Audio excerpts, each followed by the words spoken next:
వచ్చినది ధర్మశాస్త్రమునైను ప్రవక్తల ప్రవచనమునైను కొట్టివేయవచ్చునని మీరు తలంచవద్దు. ఎందుకంటే నేను వాటిని నెరవేర్చడానికే వచ్చి ఉన్నాను.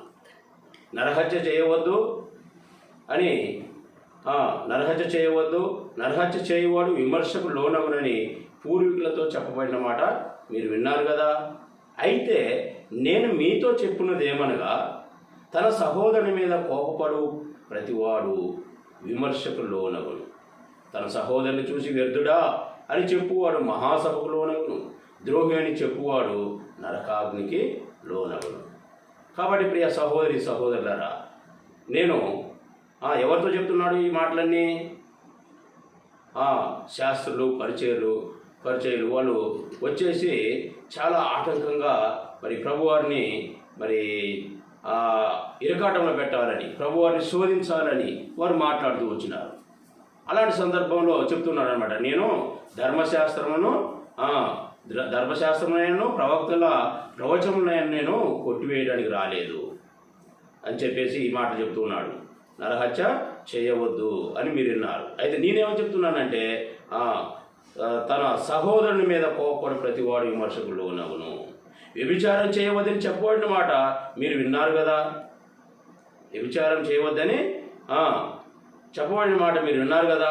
అయితే నేను మీతో చెప్పినది ఏమనగా, ఒక స్త్రీని మోహపు చూపుతో చూసు ప్రతి వాడును అప్పుడే తన హృదయంలో వ్యభిచారము ఆమెతో చేసిన వాడవునని చెప్పేసి నేను చెబుతున్నాను.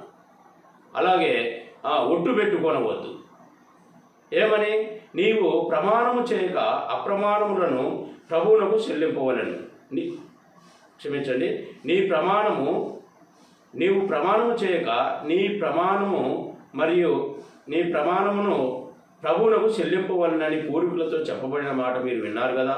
అయితే నేను మీతో చెప్పినది ఏమనగా, మీరు ఎంత మాత్రం కూడా ఒట్టు పెట్టుకొనవద్దు. ఆకాశం తోడని అనవద్దు, అది దేవుని యొక్క సింహాసనం. భూమి తోడనవద్దు, ఈ భూమి ఆయన యొక్క పాదపీఠము. తర్వాత యెరూషలేము తోడనవద్దు, యెరూషలేము ఆ యొక్క మహారాజు పట్టణము. నీ తల వెంట్రుకలలో నీ తలతోడని ఒట్టు పెట్టుకొనవద్దు. నీవు నీ తల వెంట్రుకలో ఒకటి నలుపుగా ఉన్నదాన్ని ఒకటైనా నువ్వు తెలుపు చేయలేవు. కాబట్టి నీ మాట అవునంటే అవును, లేదంటే లేదు, అలాగా ఉండాలి. కానీ మన మాటలు అది ఇదిగా ఉండకూడదన్నమాట. తర్వాత కంటికి కన్ను పంటికి పన్ను అని చెప్పబడిన మాట మీరు విన్నారు కదా. అయితే నేను మీతో చెప్పినది ఏమనగా, దుష్టుని వెదిరింపక నిన్ను కుడి చెంప మీద కొట్టువాని వైపునకు ఎడమ చెంప కూడా తిప్పుము. దుష్టుని ఎదిరింపక ఏం చేయాలట? నిన్ను కుడి చెంప మీద కొట్టిన వానికి నీ యొక్క ఎడమ చెంప కూడా తిప్పాలి. తర్వాత పొరుగువాన్ని ప్రేమించి శత్రువుని ద్వేషించేటువంటి విషయం, ఈ మాట కూడా మరి చెప్పబడుతూ వచ్చినది. ఏంటంటే, నీ పొరుగువాన్ని ప్రేమించి నీ శత్రువును ద్వేషించమని చెప్పబడిన మాట మీరు విన్నారు కదా. ధర్మశాస్త్రం ఏం చెప్పింది? నీ పొరుగువాన్ని ప్రేమించాలి, శత్రువును ద్వేషించాలి అని. అయితే నేను మీతో చెప్పున్నది ఏమనగా, మీరు పరలోకమందున్న మీ తండ్రికి కుమారులై ఉండునట్లు మీ శత్రువులను ప్రేమించుడి. కాబట్టి ప్రియ సహోదరి సహోదరులారా, ఈ యొక్క ప్రభువు యొక్క మాటలు, ప్రభు యొక్క మరి బోధ, ఆ యొక్క పరలోక రాజ్యం కూర్చున్నటువంటి బోధ అయి ఉన్నది. కానీ మొదట్లో చెప్పుకున్నట్లుగా, లేకపోతే ఆ యొక్క శాస్త్రులు పరిచయులు వాళ్ళు అనుకున్నటువంటి విధముగా మరి లేదనమాట ప్రభు వారి యొక్క బోధ కానీ, ప్రభు యొక్క రాక కానీ. ఏంటి?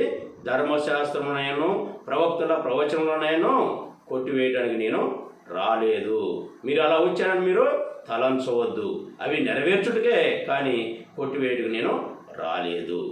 కొద్ది మాటలను దేవుడు దీవించుగాక.